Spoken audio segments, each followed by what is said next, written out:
हम लोग क्लास 9 का केमिस्ट्री चैप्टर 2 का ऑब्जेक्टिव क्वेश्चन पढ़ेंगे। निम्नलिखित में कौन तत्व है? पहला पीतल, दूसरा स्टेनलेस स्टील, तीसरा आर्सेनिक, चौथा सिलिका। तो क्या हो जाएगा? आर्सेनिक। फिर निम्नलिखित में कौन तत्व नहीं है? पहला ऑक्सीजन, दूसरा ब्रोमीन, तीसरा कागज, चौथा जस्ता। तो क्या होगा? कागज।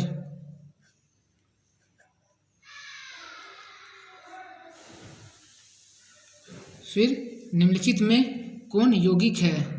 पहला स्टील, दूसरा पीतल, तीसरा आयोडीन, चौथा संगमरमर। तो क्या हो जाएगा? संगमरमर। फिर निम्नलिखित में कौन धातु है? पहला एंटीमनी, दूसरा ग्रेफाइट, तीसरा आयरन, चौथा आर्गन। तो क्या हो जाएगा? आयरन।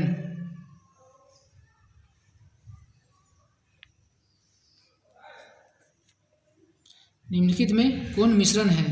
पहला बारूद, दूसरा चूना पत्थर, तीसरा कार्बन डाइऑक्साइड, चौथा नाइट्रोजन। तो क्या हो जाएगा? बारूद। फिर निम्नलिखित में कौन ठोस द्रव मिश्रण का प्रतिनिधित्व करता है?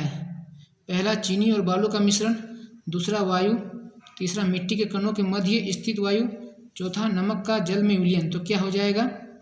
नमक का जल में विलयन। फिर निम्नलिखित मिश्रणों में कौन विलयन है?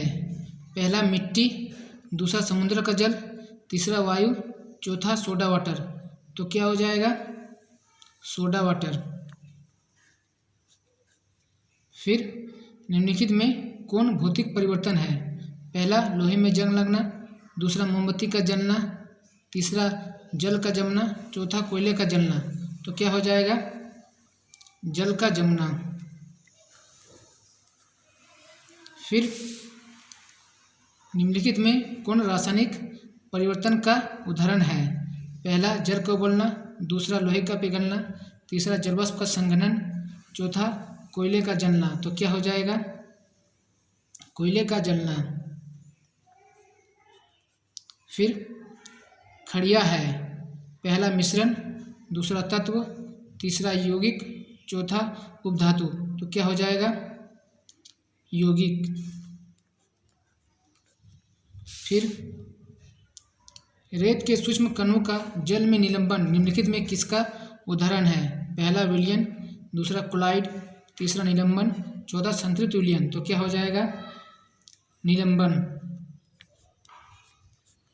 फिर क्लोराइडी विलयन में कणों का टेढ़े मेढ़े मार्गों से गमन करना कहलाती है। पहला टिंडल प्रभाव, दूसरा ब्राउनी गति, तीसरा पेल्टियर प्रभाव, चौथा इनमें कोई नहीं। तो क्या हो जाएगा? ब्राउनी गति। निम्नलिखित में कौन टिंडल प्रभाव का प्रदर्शन करता है?